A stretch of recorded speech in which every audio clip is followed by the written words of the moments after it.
Dan.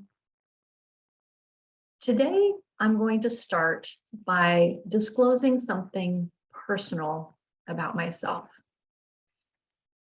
It's important that we get to know each other quickly, and I think this is the closest way that I can do it. And if you're game, I'd like you to share back with me using that chat. So I'm going to share mine, and then get ready in that chat. I'm going to have you share yours. If you're comfortable, don't be shy. Here we go. My favorite dessert is brownies. I love them. Full of chocolate gooiness, sometimes full of walnuts or pumpkin spice. What's your favorite dessert? Drop it in the chat. This is one of my favorite ways to get to know kids when I'm working in a group. And I'm going to tell you what they always tell me their favorite is, but show me what yours is. Let's see real quick. Favorites: ice cream, brownies, pumpkin pie, peach crumble, cake. Winner for the kids 90% of the time is ice cream. Kids love ice cream, and it's a fun way to get to know each other.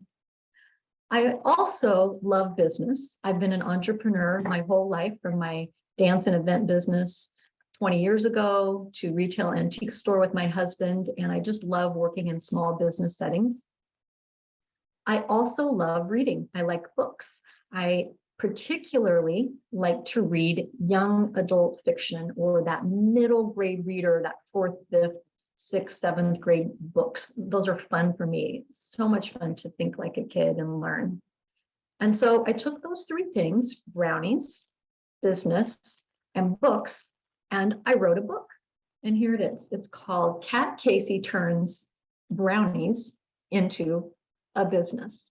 It features Kat Casey, an 11-year-old girl who has a bake sale and gets an order for 500 brownies from the local cafe for the Halloween Spooktacular. And throughout the book, Kat has to learn things like how to make a profit, how much her items will cost, and once she does make a profit, what to do with the money. Now, I wrote the book and I had a lot of fun sharing it with people about 2 years ago. But people ask me, well, why'd you write the book? And I'd say brownies and business and books, because those are the things I love. But as I started to share and communicate, I realized there was something deeper going on. As I started to learn about financial literacy, I realized that kids develop their financial patterns by the time they're 9 years old. 9 years old. So today we're going to talk about that. We're going to talk a little bit about the opportunity we have as adults to help kids have a strong financial future. I'm going to break it down into 3 different categories: spending, saving, and earning. And if we have time, I'm going to wrap a little bit of literacy and how that connects to financial literacy with you today. So let's get going. First question. Well, this is the second question of the day, and you don't have to write this in the chat. You can just blink or kind of move around once you have your answer. Here it comes. Has anyone here ever had any financial stress? Well, there's a lot of blinking. Okay. How about, has anyone here ever been concerned or helped watch a young person have some anxiety around finances? Yeah, little finance. Could be a young adult getting ready to move out of a house. It could be a teen trying to purchase something, get that first job. There's a lot that happens with finances. So we're going to talk about that. Number 1, we're going to talk about spending. Did you know that kids are exposed to over 1 million commercials by the time they're 18? And kids have something very special on their body. We had it when we were kids too. It's called the pointer finger. And when they see something that they like, they point to it. I'm going to point right at you. When they see cereal in the aisle that has a character, they point and they want it. When they see a shiny toy, they point to it. When they have choosing a movie, they point on a tablet. Kids between the age of 3 years old and 11 have enormous purchasing power. It's not in the millions, it's not in the billions, it is in the trillions, $1.2 trillion worth of economic power, ages 3, that's like 1 to 3 years old to 11, toys, and then it moves into clothes and sports. So they are spending, they're deciding what to spend on. I had a recent interaction with a lovely young woman. She's probably in her mid-30s. She works as a house cleaner and she has 5 kids. We were talking about her work and she said that she was getting some overtime. I said, oh, are you excited about that? Yes, she's excited about overtime because that would give her some additional money to spend on Halloween costumes for her kids. Well, I had just been writing about Halloween costumes and saving money in a financial literacy packet. So I said, oh, where do you get your costumes? Do you go to the thrift store, the dollar store? She said, oh no, I have a budget for each of them. And I already have my son's picked out. I'm getting him the dinosaur blow up costume and it's about $50. I said, oh, well, have you thought about borrowing some other costume, make it so that you don't have to spend $50 or the average of $25 per student? Oh no, their culture in their family was to spend on a new costume each Halloween. It's almost hard to say, right? Because a lot of us were raised with new costumes, but this is the culture of consumerism. And there's an opportunity to break the cycle related to spending that we need to get down to our youth and to our kids. Let me pull up a little bit from, this is Emma Mason. Emma Mason turns paperwork into a profit is book number 2 in my series, The Little Books of Big Business. Emma's grandparents work and own a Christmas tree farm. And one day during the holidays, Emma gets beckoned up into the attic where grandma's workshop is and said, Emma, I need some help with my business. And Emma doesn't know how she can help her grandma, but she helps and learns how to do some paperwork, how to sort some receipts. And she takes that skill back to town and she makes $30. She and her friend Kat go to the store, and this is what happens. This is where Emma starts to learn about spending.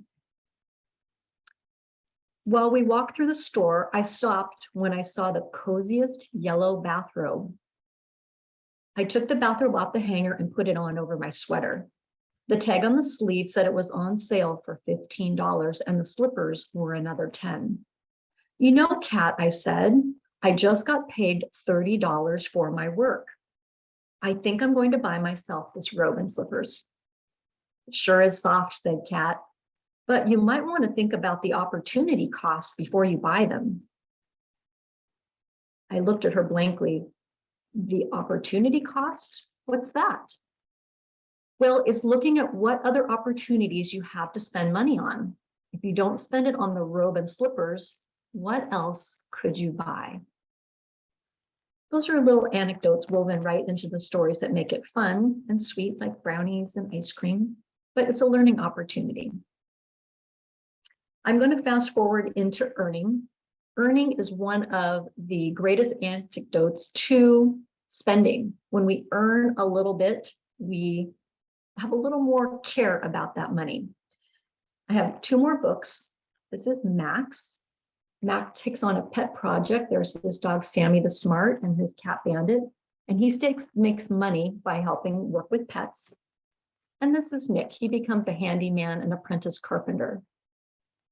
In the Washington State Financial Literacy Curriculum Standards, one of the things that is taught between kindergarten and 5th grade is different ways to earn money. So just by reading and being introduced to these micro business or pop-ups like a lemonade stand, kids are already on the path to learning. I'm going to move us quickly into saving. And I'm going to share with you each this $100 bill. This is a fun one. And in person, I would give you one. In fact, I'll bring them next week. You can each have $100. It says play money on the back. I know it is play money. What would you do if I gave you $100? Think about what you would do with it. That's what all of us, including kids, have a decision to make every day when they get money. Maybe it's $1, maybe it's 10 or 20, but there's always a way, and the books address different ways to save, including in Emma's book, She has envelopes, and she learns that rather than putting all of the money in one bucket, she can take the money and spread it across the buckets so she can have a place for donations, so she can have money for business. So she has different ways she can save for long term because she wants to go to college. Each of the books has a format for kids to do that.